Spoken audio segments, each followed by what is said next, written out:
Hola gente querida de YouTube, hoy vamos a continuar con nuestras clases de filosofía online y el tema que comenzaremos a trabajar hoy es una introducción a la ética como problemática y disciplina filosófica.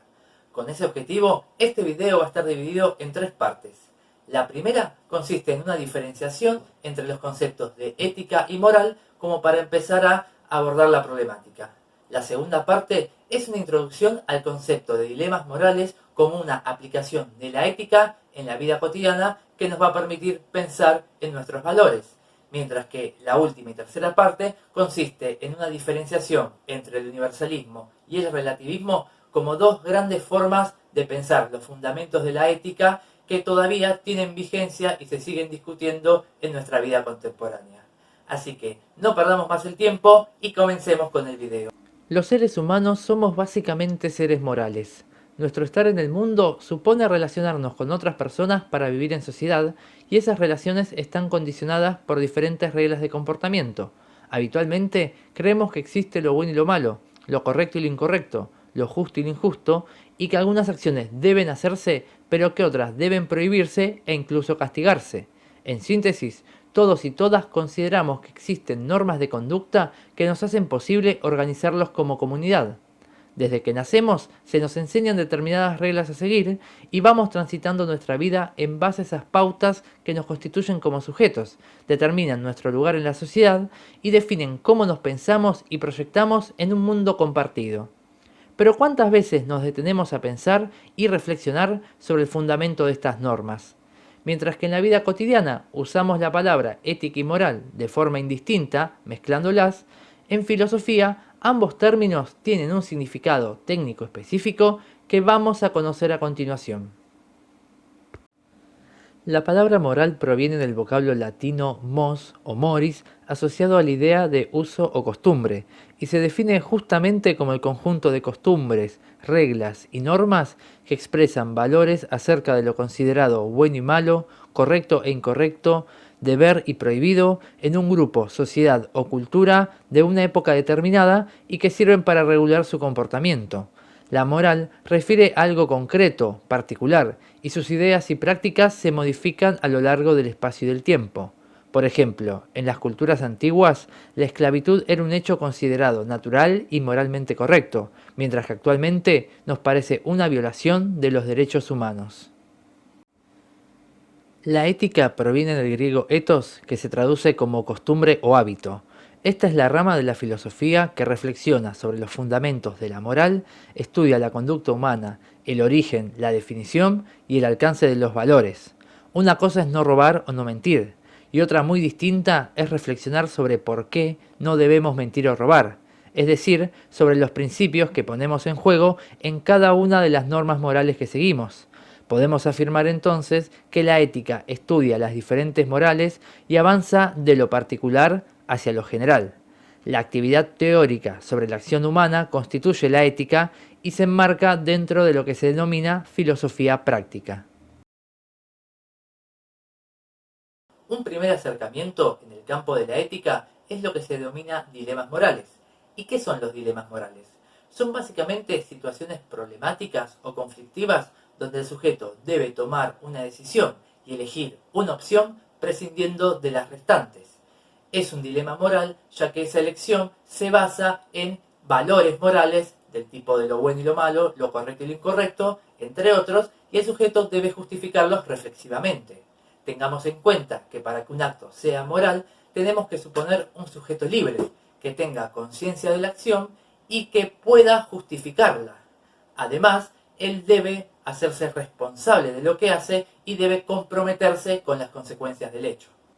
Existen distintos tipos de dilemas. Tenemos dilemas de análisis, donde se nos presenta un caso resuelto que debemos analizar para emitir un juicio de valor sobre lo ocurrido, y dilemas de solución, donde hay un problema abierto y es el participante quien deberá proponer su desenlace. Dentro de los dilemas de solución podemos encontrarnos hipotéticos y reales.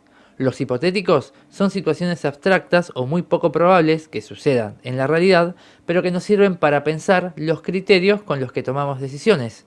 Por ejemplo, tenemos el dilema del tranvía. Imagínate un tren descontrolado y sin frenos que se dirige hacia 5 trabajadores que están en la vía. No podés avisarles ni tampoco podés parar el tren, pero para salvarlos podés accionar una palanca que desviará el tren hacia otra vía. Sin embargo, en esa vía hay otro trabajador, pero que está solo. ¿Debo apretar la palanca? ¿Es mejor salvar a 5 que a uno solo? ¿O mi intervención directa me volvería un asesino? ¿Y por qué? ¿Cómo podemos resolver este dilema? ¿Hay una solución justa o cualquier cosa que hagamos sería incurrir en una injusticia? Por otra parte, podemos plantearnos dilemas realistas.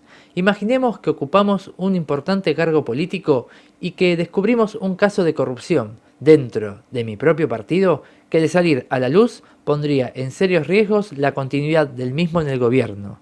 Sin embargo, sabemos que el partido político que se beneficiaría con esto tiene ideas económicas y sociales que generarían un importante retroceso en la mayoría de la población. ¿Debo ocultar el hecho de corrupción, por más de que sea una acción claramente injusta, por temor a sus consecuencias a futuro? ¿Debo optar por el que consideraría un mal menor? ¿O debo ser justo en todos los casos sin importar lo que suceda? Sea hipotético o real, lo fundamental de un dilema es que nos obliga a tomar una postura que justifique la decisión elegida, y para ello debemos argumentar las mejores razones y motivos. Tenemos que demostrar que los valores que fundamentan nuestra acción son correctos y la mejor respuesta al problema en cuestión. Otra forma de analizar la ética es pensar en los límites y el alcance de esos valores. En esa línea se suele oponer en filosofía dos tipos de éticas, las éticas relativistas y las éticas universalistas. De acuerdo a los relativistas, los valores y las normas son dependientes del individuo, grupo o cultura que los crea. Un ejemplo histórico de esta postura es la del sofista Protágoras, quien planteó que el hombre es la medida de todas las cosas, de las que son en tanto que son y de las que no son en tanto que no son. De acuerdo a los principios del relativismo, cada comunidad determina su propio deber ser. Si para una cultura un hecho es moralmente bueno, eso será válido y legítimo para esa cultura, mas no para las demás. Así, una misma acción puede ser buena o mala en virtud del contexto que la rodea. Esto por un lado es positivo, ya que promueve la tolerancia y la diversidad cultural, pero también genera conflictos, ya que normalmente creemos que más allá de los contextos hay reglas y normas que deben respetarse para todos y todas por igual. Las éticas universalistas, por el contrario, sostienen la existencia de principios de carácter universal que definen si una acción es buena o mala y que resultan válidos para todas las personas y sociedades en general, sin admitir excepciones. En estos casos, decimos que el valor de estas normas es absoluto. Existen numerosos ejemplos de éticas universalistas, que pueden ir desde concepciones religiosas como la ética judía o la ética cristiana, a ejemplos actuales de éticas seculares como la postulada en la Declaración Universal de los Derechos Humanos. Dentro de las éticas universalistas encontramos dos grandes grupos. Las éticas teleológicas, basadas en el concepto de finalidad, sostienen que las acciones humanas tienden a un fin y que todas ellas se ordenan en función de una finalidad superior, la felicidad. Estas finalidades se asocian a bienes.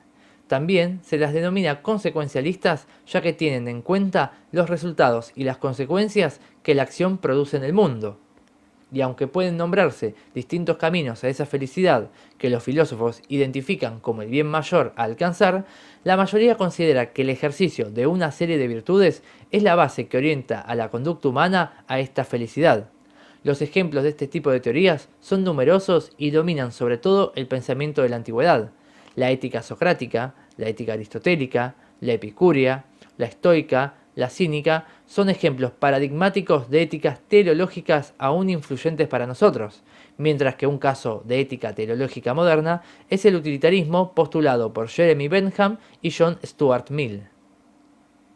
Por otra parte, existen las éticas deontológicas, que se basan en el concepto de deber. Sostienen que una acción es correcta solo si respeta ciertos principios fundamentales independientemente de las consecuencias que produzca la acción.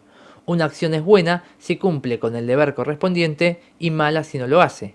Las éticas deontológicas también son consideradas formales, ya que no se preocupan por el contenido de la acción en sí, ni el bien que pretenden alcanzar en el mundo, sino por el puro respeto a la norma que la rige. Un ejemplo claro de ética deontológica es la ética de Immanuel Kant, basada en el principio del imperativo categórico, que sostiene que una acción es correcta solo si respeta la ley de la razón. Para este tipo de éticas, normalmente la felicidad es un aspecto secundario en relación con lo que se considera el bien moral identificado con el deber. Llegamos hasta acá con el video de hoy. Tengamos en cuenta que esta diferencia entre universalismo y relativismo ético tiene total actualidad, ya que cuando discutimos las diferencias culturales o cuando debatimos entre diferentes ideologías o grupos sociales, aparecen constantemente argumentos tanto relativistas como universalistas. Y hay que estar muy atentos en observar y analizar qué idea sustenta la posición de cada actor social. Teniendo en cuenta esto, seguiremos viendo y debatiendo con ejemplos y situaciones concretas. Además, profundizaremos en futuros videos algunos de los grandes temas que han tratado los filósofos sobre la ética, como la definición de justicia, de felicidad, de bien, de mal, entre otros conceptos fundamentales. Así que espero que les haya servido el video de hoy y nos volveremos a encontrar en estas clases de historia de la filosofía. Muchas gracias y nos vemos la próxima. Chau, chau.